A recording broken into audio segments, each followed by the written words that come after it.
And you can find the website at littletownofbethlehem.org.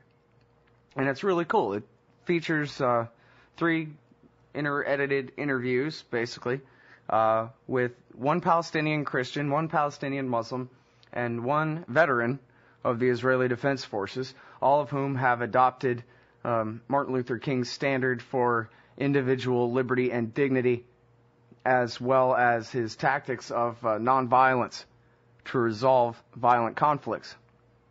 And it really is good stuff. I highly urge you guys to check it out. So that's the movie. Now tell me about the town of Bethlehem, Jim. Well, I mean, it's not like you think of it in the history books at all. It's right now, it's really behind a very large separation wall, and the people there have a bit of a tough go of it getting around. You can't really get in and out of Israel if you're Palestinian. And also traveling through Palestinian land is pretty difficult because of the checkpoints and because how the wall sort of extends into there. I think a lot of people realize about the wall that it's really not built on the Green Line, but it's really built sort of zigzagging through Palestinian territory. The Green Line being the 67 borders. Yeah, exactly. I mean, what the UN sort of recognizes as like the borders between Palestine and Israel. But you can almost do anything in the same name of security. So you can say, well, some attacks might happen there. Let's build the wall, into here or into there. But if you're a Palestinian and you're trying to run a business, you're trying to farm, you're trying to do stuff, it's really disruptive. It's almost shocking. And I hope people seeing the film can at least sort of understand that these are everyday people in intense situations. And I think the film does a pretty good job in saying that violence of any kind is horrible, and this idea that you could have suicide bombers is absolutely terrible. What are the conditions that sort of birth a suicide bomber? I mean, when we were there and we were staying in Bethlehem, we got a taste of those conditions. Again, I don't sanction it at all, but I think to push people to desperation is a problem, and I don't think the world is too aware of what that is. So I really admire these people that are there, that have chosen to stay there, that have chosen to sort of put even their lives on the line in a way, in these rallies and these different things to bring a voice of humanity back to both the Palestinian and the Israeli people.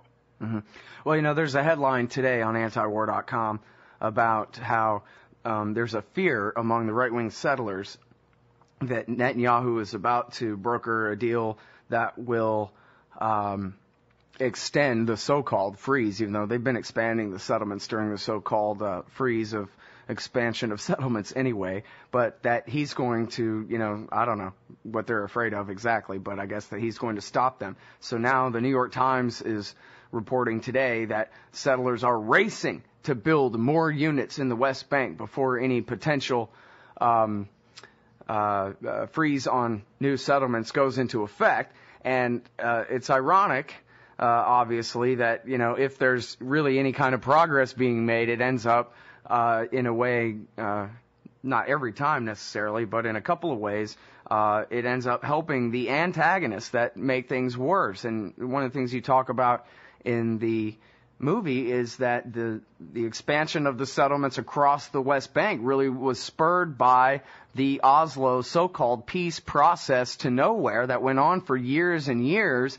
The assumption was that eventually they're going to give up the West Bank. Well, we know how to stop them from giving up the West Bank. We'll just build settlements everywhere. And no power in Tel Aviv has been able to stop them or has wanted to. So now if you want to give up the West Bank, like you said, the wall isn't on the green zone. The wall snakes all over the place protecting these settlements. The West Bank has been cut into 1 million little Bantustans. How are they supposed to give that up? Yeah, and I think people have this different idea of settlement. If you're in the U.S., you kind of think settlement might be going out on a prairie on Indian land and just sort of setting up a little house and you're sort of friendly and stuff. But that's really not the case. What settlements are is going in where Palestinians live and saying, we're going to live there instead, and we're going to evict you or move you out, or we're going to divide your land, and we're going to make it impossible for you to live there. So the whole idea of settlement, I just don't think that the West has a real clear idea that that's not just people going in, but it's people going in where somebody else is and continuing to do that. And if you're struggling in those conditions as a Palestinian, I mean, what recourse do you really have? I mean, the idea of a armed resistance is, I mean, imagine if Oklahoma did that to Texas, for instance. I mean, I think we would have an armed resistance. I think there would be something,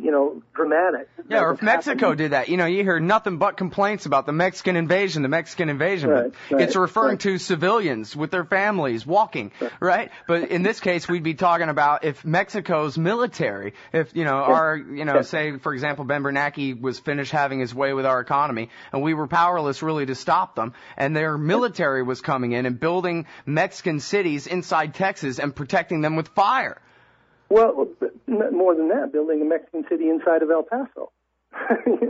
Building it inside of a city, as in Hebron, for instance. I mean, they had to evict and take people out of their homes in Hebron in order for settlers to kind of be there. And there's only a few hundred settlers, and there's 3,000 soldiers needed to protect them. So, the idea of peace and the idea of I just think it looks entirely differently from a political point of view and from what is reported to when you're on the ground and trying to live there and trying to find, a way to exist. Okay, now, I told you, Jim, I actually ran out of time to finish watching the end of the movie here, but so can you tell us a little bit about the nonviolent tactics that these men are using and what goals they're actually working toward? Yeah, even though this sounds really like an impossible situation, the idea is that peace can't really be achieved unless it's peace for Israel as well as peace for Palestine. So the movie, even though it raises all of these questions, in the end, we're not saying, we don't want to say that Israel shouldn't be secure and shouldn't be there. I believe that it should. But what does a civil society look like for Israel? And what does a civil society look like for Palestine? For Palestine to have that voice, for that voice to be encouraged, is just going to help them as they, hopefully one day are able to form their government.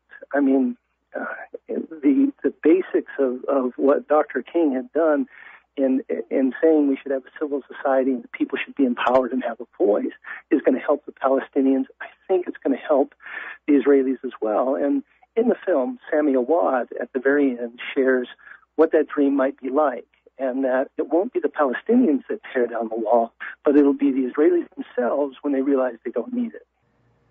It's true, although, with the Likud in power, they always try to act like they're dealing as equal partners, but when one side's really occupying the other, and, I would agree, I guess, in an ideal world, I'd like to see that too. All the Palestinians just renounce violence so that the Israeli government can't get away with pretending they need, their violence, but, but it's going to not be easy. No, and it's really not as simple as that. All right, I'm sorry, we're all out of time, man. I sincerely apologize, but I urge everyone to go and check out this movie. The website is littletownofbethlehem.org. Thanks very much, Jim. Thanks, man. Great to talk to you.